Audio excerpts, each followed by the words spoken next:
A honeymoon cruise, a vanished groom, a trail of blood. On the morning of July 5, 2005, passengers aboard the luxurious Brilliance of the Seas awoke to a disturbing sight.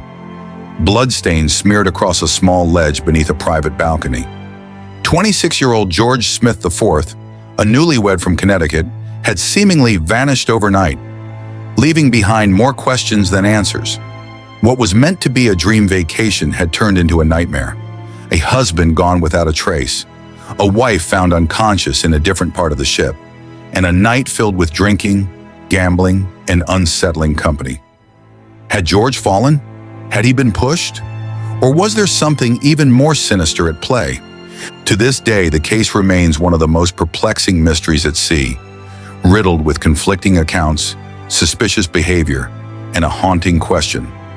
What really happened to George Smith IV on that fateful night? George Allen Smith IV was born and raised in Cos Cob, Connecticut, a small, affluent neighborhood in Greenwich. He grew up in a close-knit family, surrounded by comfort and opportunity. His parents, Maureen and George Smith III, ran a well-established liquor store, a business that had been in the family for years. George was expected to continue the legacy, and by the time he reached adulthood, he had stepped into a managerial role, helping to run the store alongside his father. Described by those who knew him as friendly and outgoing, George had a magnetic personality. He had a love for adventure, a passion for sports, and an easygoing charm that made him well-liked among friends. He had an active social life and enjoyed traveling, but he was also devoted to his family. His parents and sister were central figures in his life, and despite the responsibilities that came with the family business, he always made time for the people he cared about. It was through his social circle that he met Jennifer Hagel. She was bright, ambitious, and driven, with dreams of a successful career in education.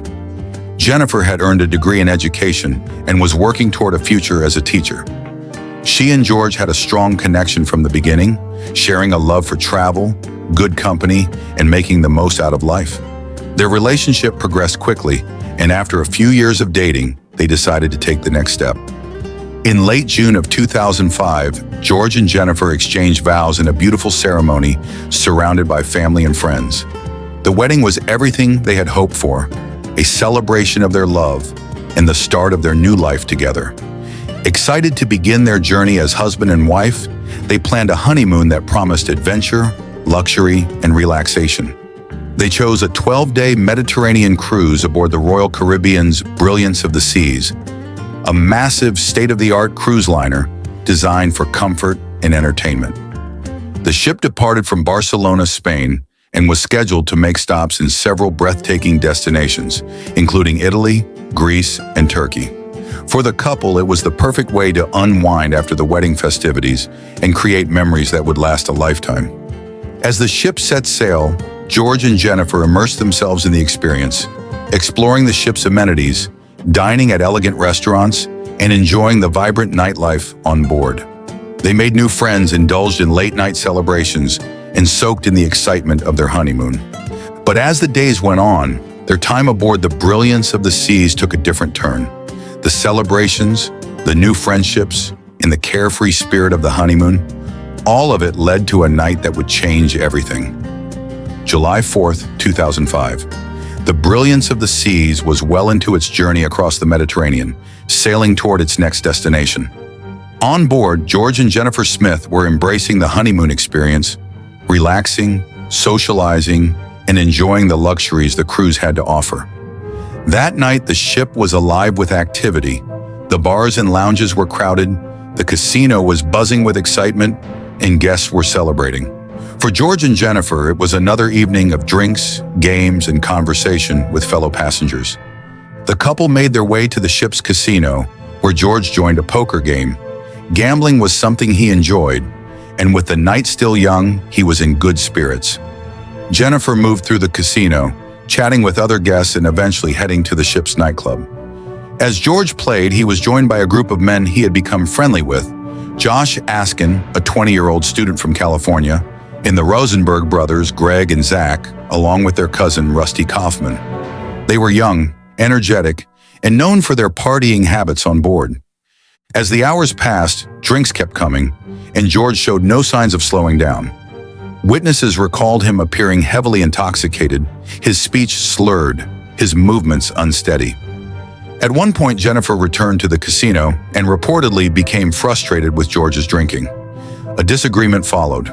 Witnesses saw Jennifer leave, and she would later be found sleeping in a hallway outside one of the ship's lounges. George, meanwhile, remained with the group of men. Security footage captured them moving through different areas of the ship. The group was seen drinking at the ship's disco, continuing the night's celebrations. They then made their way back to George and Jennifer's cabin, number 9062. By this point, George's condition had worsened. Accounts differ on what exactly happened inside the room, but there were later reports of loud noises, commotion, and voices raised. Other guests in nearby cabins recalled hearing what sounded like an argument or struggle. Some said they heard a thud, like heavy furniture being moved. Sometime after 4 a.m., the Rosenberg brothers and Josh Askin left the cabin, closing the door behind them. The next morning, a passenger in a neighboring stateroom stepped onto their balcony and saw something disturbing: a long smear of blood on the metal overhang below George and Jennifer's cabin. Alarmed, they reported it to the ship's crew. Security arrived at the Smiths' room and found it empty. The bed was unmade, personal belongings were scattered, and there was a faint but noticeable trace of blood inside. George Smith IV was nowhere to be found. The ship was still at sea, and the question no one could answer was, where was he? Morning came, and the brilliance of the seas continued its course across the Mediterranean. Crew members moved through the hallways, tending to passengers who were waking up to another day at sea. But in one of the ship's elegant staterooms, something was wrong. George Smith IV, who had spent the night drinking and celebrating with his new friends, was missing. His belongings were still inside the cabin. His bed had not been slept in. His wife, Jennifer, was found elsewhere on the ship, groggy and disoriented. She had no idea where her husband was.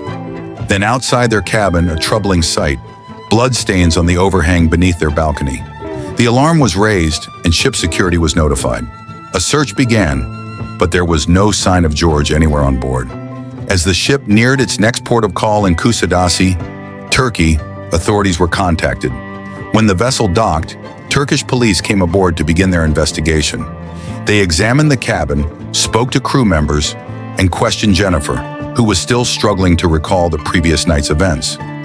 The young bride had woken up in a lounge area, confused and alone, with no memory of what had happened after she left her husband in the casino hours earlier.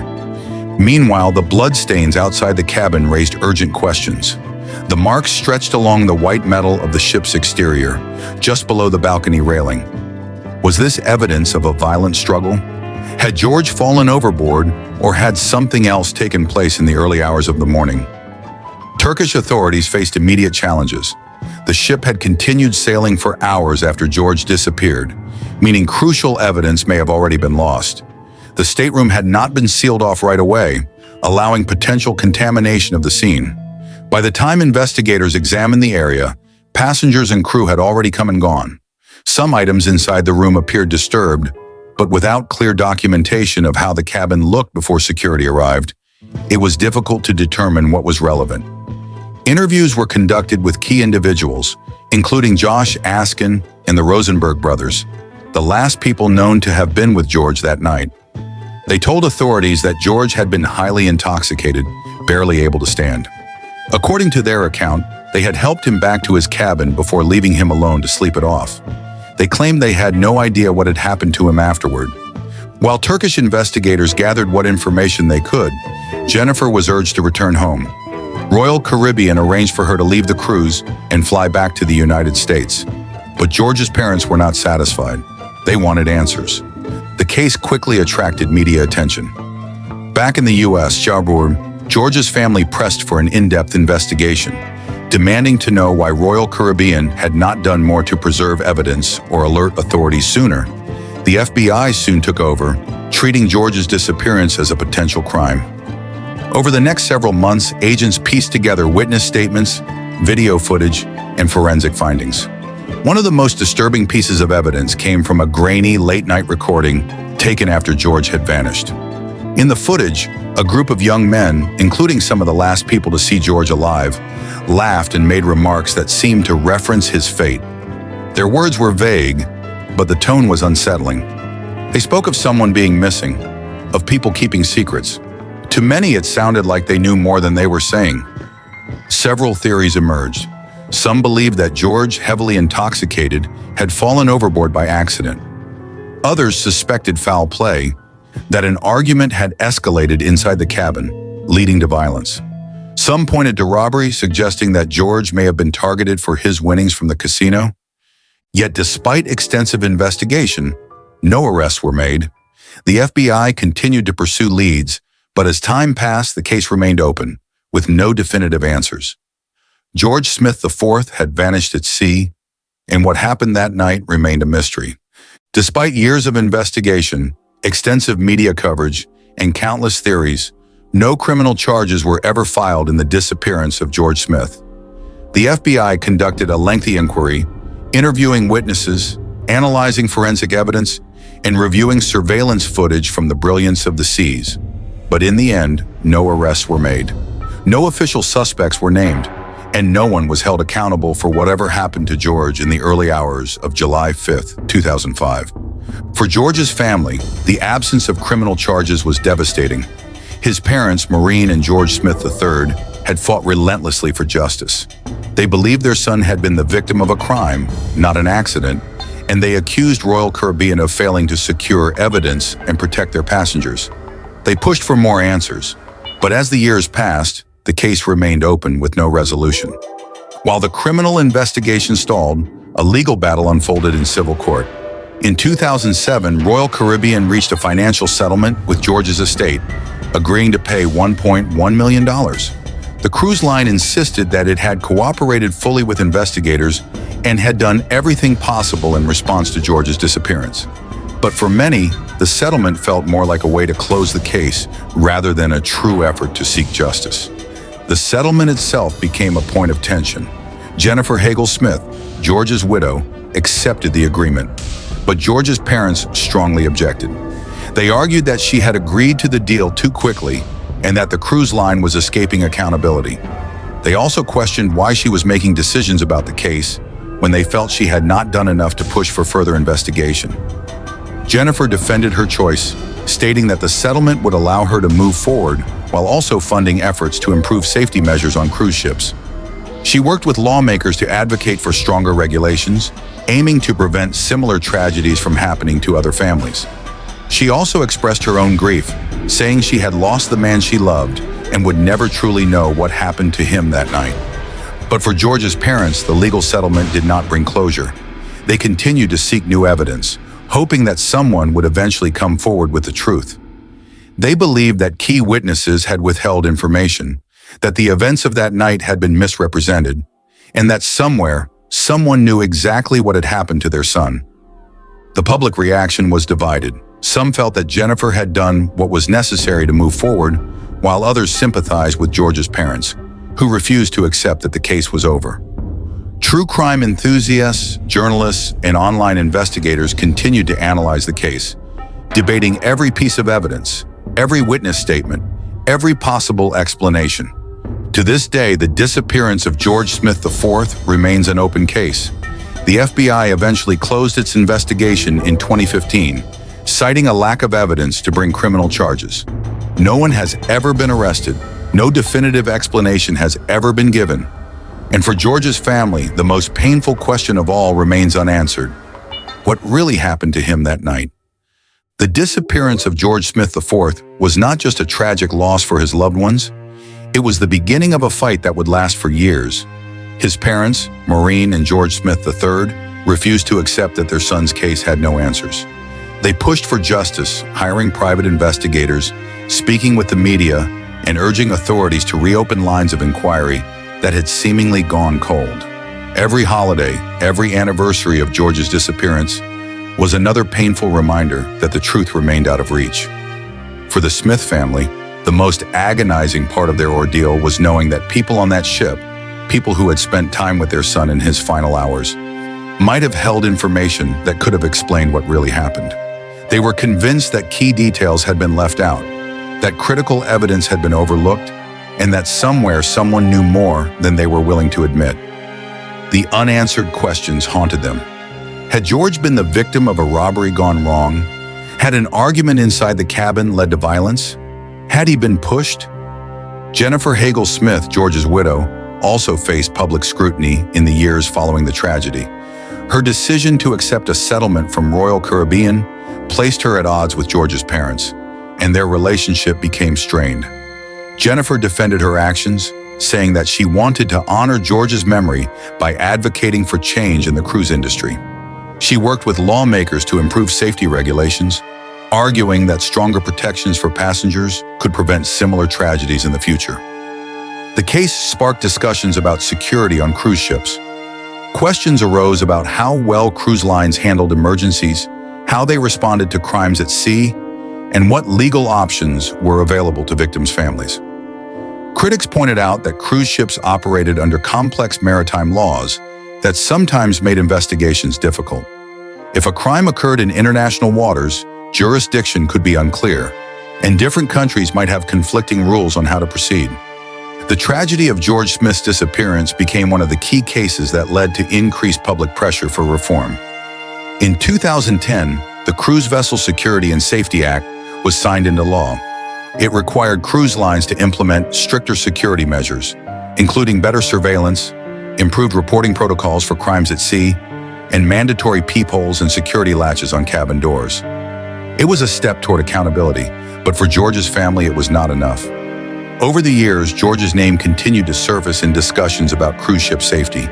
His family and advocates for passenger rights continued to push for stronger measures, including the Cruise Passenger Protection Act, which aimed to further improve transparency in the cruise industry and provide better protections for travelers.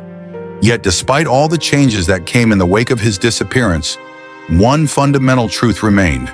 No one had been held responsible. No one had ever been charged with a crime.